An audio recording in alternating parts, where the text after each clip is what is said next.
It doesn't take long in GRIME II to discover that, unlike other Souls-like metroidvanias, there's no penalty for dying, no equipment breaking, and no resource drops, which means no corpse runs.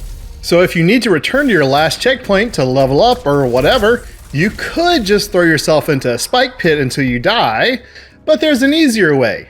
Simply open the menu, go to the Setting tab, and pick Return to Checkpoint to instantly KO yourself and head back home. Hey, it's me, NT, and welcome to my beginner's guide to GRIME II. Even though I beat all of GRIME 1, there are still multiple things that confused me when I started playing the sequel, so I made this video to help new players on the right track. We'll start by talking about exploration, which fuels our upgrade system, which makes combat much more manageable. Exploration is the bedrock gameplay in GRIME II. Not only does it provide materials for upgrading your character, but it also helps you find new and exciting combat encounters. If you're not searching every inch of the map, you're missing out on what the game has to offer. There's a reason that metroidvanias have started being called search action games. The bedrock for search action games is the map, and you'll want to rely on yours heavily. But similar to the Hollow Knight series, you'll have to fulfill some tasks to be able to view the map in all its glory. The good news is, even without a fully functioning map, you can still get an idea of where you've been by pulling up the blank map and noticing the dotted line that shows the route you took. This will at least give you an idea of where you've been so you don't keep running around in circles. To fill in the map, you'll have to find a seal for the section of the map you're in. Thankfully, you have two guides for finding these seals, even without a functioning map. First, whenever you rest at a surrogate, you'll see little white lines streaming off the giant hand. Each of these lines points to one of the two seals in a map section. If you're dying for a map, head off in the direction one of these lines is pointing to. Eventually, you'll see the second guide for the seals, which are a bunch of wisps in the background that slowly move towards the seal. You'll start seeing these mini screens away from the seal, so you'll still have a ways to go, and they may disappear for a while, but you should prioritize following them over any shiny bit of treasure or tempting enemy that may end in death and a more difficult backtrap because you don't have a map. The second seal will have the exact same markers, a line from the surrogate, wisps in the background, but when you open it, you unlock the ability to warp from any surrogate in the area to any other unlocked surrogates. If you're in a hurry to warp somewhere, just use the return to checkpoint I mentioned earlier, and then pick warp from the surrogate menu. Like any good Metroidvania, GRIME II is full of hidden paths.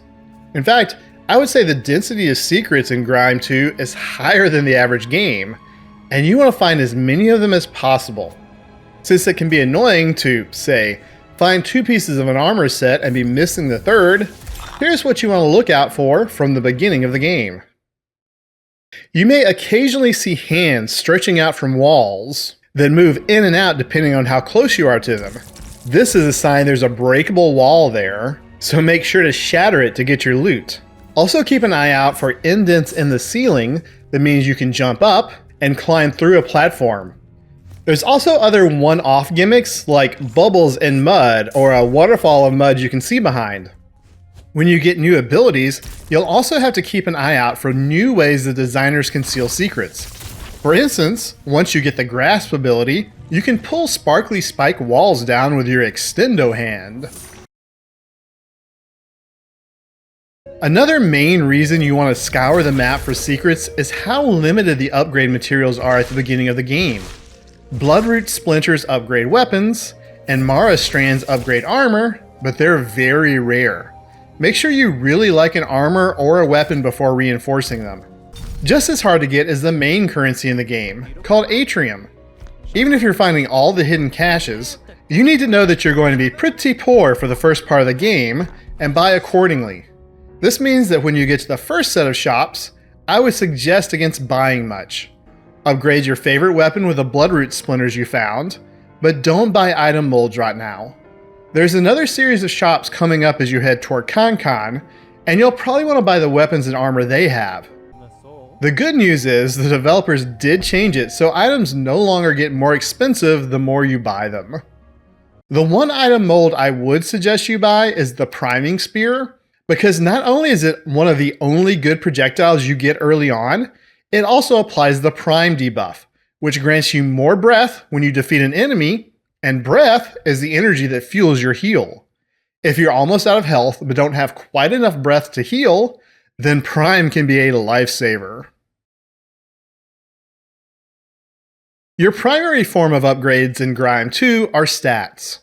Health increases hit points, strength increases damage for slow weapons, and dexterity increases damage for fast weapons.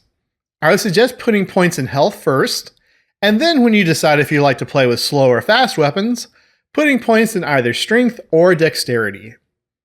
Those are the primary stats, but there are two secondary stats called diverging and pliability. Like dex and strength, increasing these will increase the damage you do with individual molds and weapons. You can consider them similar to Faith and Arcane in other games. I would suggest increasing pliability the most because it also increases parry damage, which is very good in GRIME II. But do keep in mind that there are a range of weapons which damage scales on different stats, like health instead of strength or dex. You can even do a balanced build and spread your stat points evenly, which will allow you to use scythes. If I had 10 points to spend, I would put 3 in health, 5 in either strength or dexterity, and 2 in pliability. But if you mess up, say if you should have put more than 3 points in health, then you can still respec if you have a prismatic pearl, which of course are very rare. Whenever you defeat a particularly tough enemy, essentially mid-bosses that don't respawn, you'll gain a hunt pigment that you can spend to upgrade passives called traits. You have to acquire a certain number of moles to unlock each tier of the tree, starting with 3, then going up to 8, and so on. I would suggest focusing on traits that recover your force, so you can do more damage faster. In Tier 1, this is Force Parry and Force Dash. Once you get them, every time you successfully parry or pull off a perfect dodge, you'll get Force back. Once you have access to Tier 2, I would prioritize Parry Infusion that allows you to prime an enemy by parrying them. As I mentioned earlier, Prime can be a real lifesaver by allowing you to heal faster and more often, so even though Tier 2 traits require 2 hunt pigments, I would get it ASAP. The last way to passively upgrade your character is through armor, which has 2 important functions. First, each piece grants a stat bonus. I would prioritize armor that increases whichever stat is increasing your damage the most. Second is the armor set bonus, which works like most games but isn't really explained in GRIME II.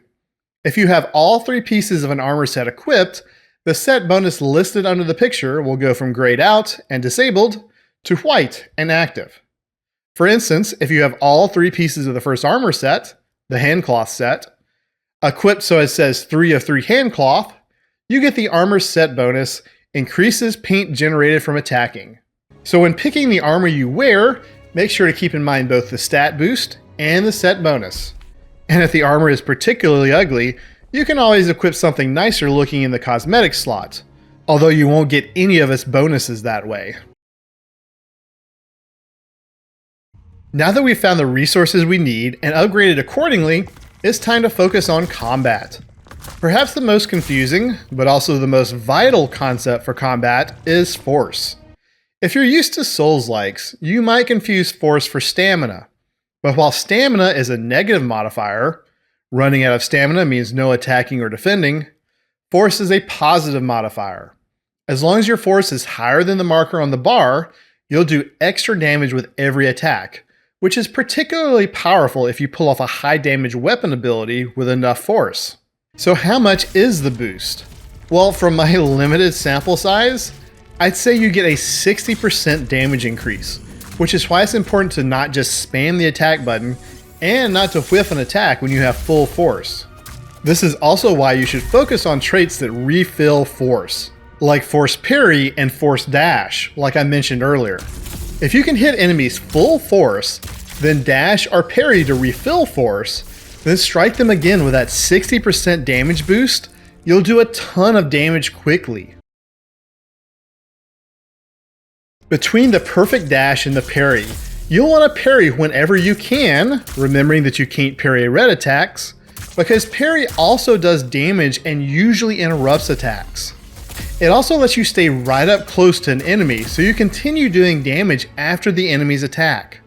This is especially important for bosses, who oftentimes attack too quickly for you to keep running in and out of range. You can parry a surprising number of attacks, but it's particularly useful for projectiles. Any projectile that isn't too big and isn't ground-based like a line of spikes, you can probably parry. Got a ton of enemies tossing rocks at you? Parry them all back at them. In fact, one boss spawns rock throwers, and if you knock the rocks back into the boss instead of the throwers, you'll do 100 damage a pop. Parry also trivializes the first mini-bosses in the game, the long fingers. Instead of running up and getting whaled on, just stand far enough back they start throwing rocks at you, and parry their projectiles back at them. In fact, I would go so far as to say that if you're having a hard time in GRIME II, you probably aren't parrying enough.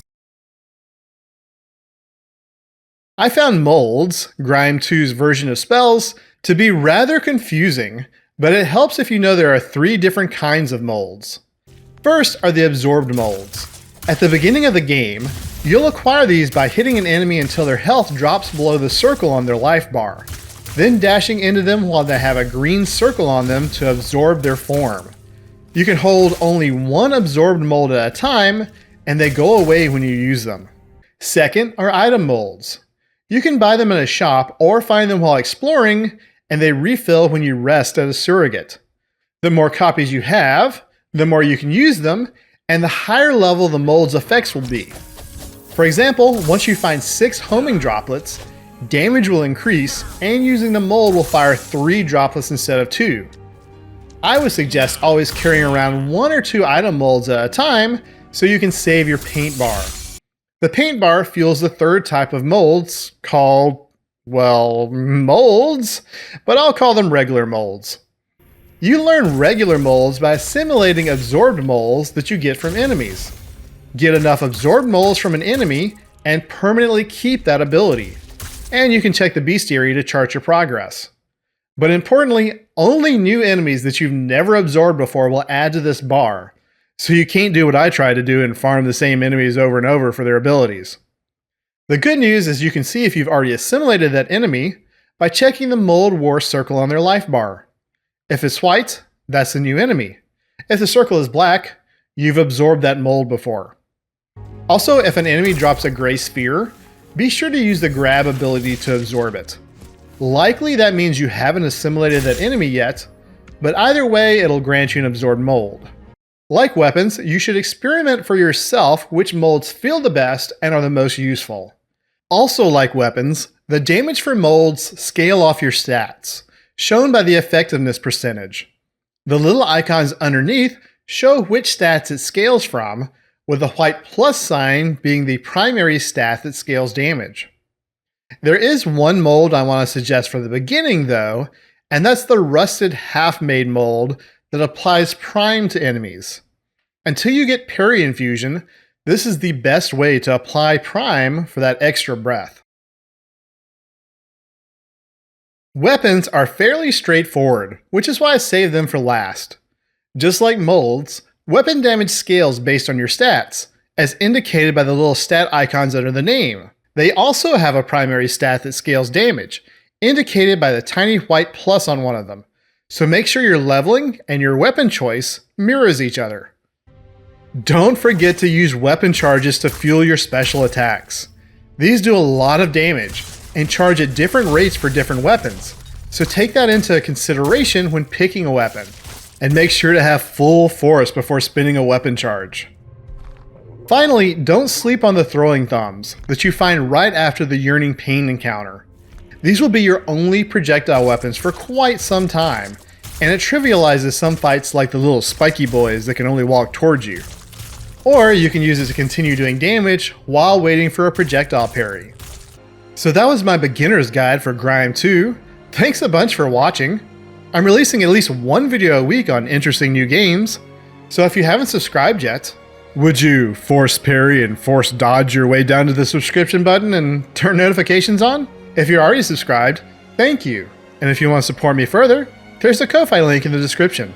Anyway, that's it for me this evening. Hope you all have a great night and a great time playing GRIME II, and bye!